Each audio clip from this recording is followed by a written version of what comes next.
Where was I? Hold on, I gotta look at my notes again. Oh yeah. So I had this amazing, really super tight friendship with a guy between my junior and senior year of high school. And it was one of these deals where he went to one school and I went to another school, and he was getting ready to go off to college, but he wasn't leaving until like the middle of August. And we'd known each other for a while, we were kind of chummy. And then our schedules kind of synced up, and we just wound up hanging out nearly every day. And we did the kind of stupid stuff that 17-year-olds do. We talked about girls that didn't want to have anything to do with us. And we listened to Paul Simon records, and we played tennis, and we went for bike rides, and we watched movies, and we listened to millions more records. And we had this really kind of special, brief, lovely, tight relationship. And then I stayed in high school, and he went off to Penn State, and things went the way they went, and that's what happens. But before Eric moved away, I had a day where all the people in my family, and on my mother's side of the family, were all off doing something. And somebody needed to go to the family farm and do a handful of chores, like 40 minutes worth of work, people. So as any self-respecting male, ADHD-ridden 17-year-old boy, I put it off all goddamn day. And finally, with the light sort of waning, we drove out to the farm and we got out there, and there's maybe a couple hours of daylight left. And we do all the chores, and we're getting ready to kind of bring, the hose in and kind of do the last of the shit that you got to do. And again, it was like a half an hour, 40 minutes worth of work. And as we're getting ready to walk back to the car, I look up in the sky, and there's like this orange cloud, and between me and the orange cloud, there's this like series of 3 or 4 birds that are circling. And as I'm watching them, one of them drops very quickly right to the ground, picks something up in its talons, and flies back up and starts circling again. And I went, oh, what is this? And I went inside and got the binoculars, and I saw that it was Redtail Hawks. And I don't know what they had, of mice or voles or whatever they were. These tiny little rodents are in the field, and they're having a buffet. Hey, come on in. They're having a buffet, people. And I went, well, let's get some lawn chairs and watch this shit. So we got 2 lawn chairs out of the garage, and we sat down and we watched the sun come down in this beautiful Michigan evening in the middle of the summer, and we watched this natural display of savagery. And it was gorgeous. And to entertain ourselves, I'd found a quart jar of dandelion wine that was very sticky and very sweet, and I have to believe very poorly made, or no one would ever choose to drink that stuff. But I was 17 years old and had very few options for booze access at the moment, so we drank it dutifully like good young people.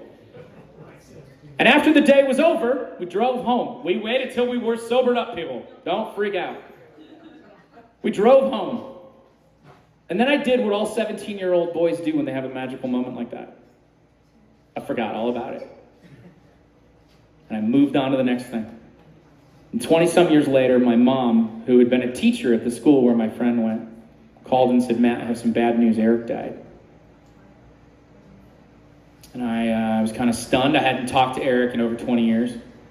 And I had found out about some things in his life that I knew had been difficult. And the real kicker was, and I don't mean to trigger anybody here, but Eric had taken his own life.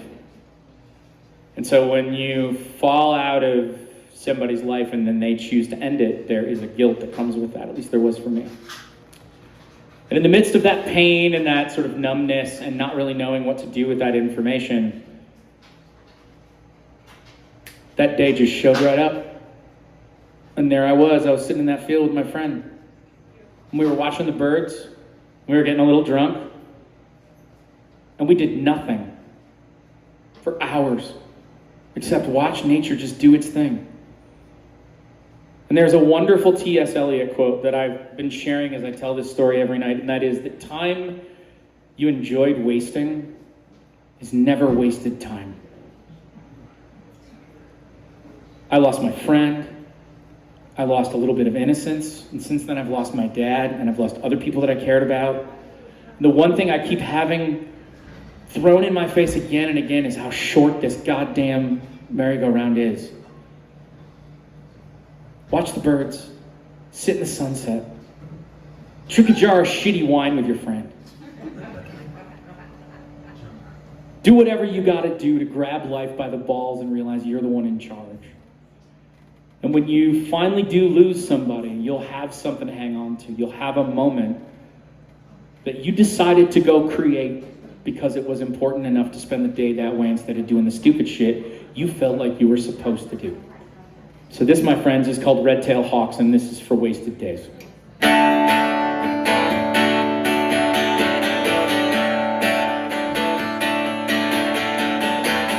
Spinning rocks in, watching Redtail Hawks pull mice from a field. Down the lion way, the sticky sweet of my mouth still wet to my head. 20 summers away, those were the days we didn't know we were young. Played our cheap guitar, shouted songs with the nights of crickets shining in the mud. I gaze up at the sky, and I imagine you smile and wonder where you are now. 20 summers away, those were the days we didn't know we were young.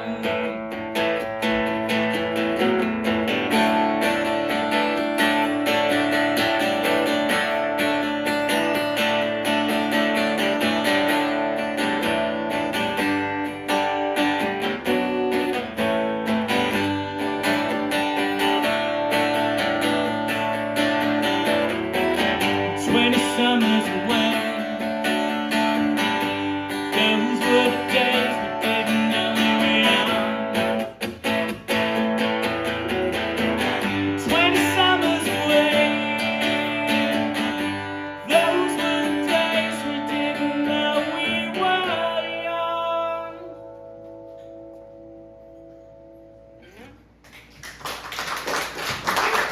Thank you so much.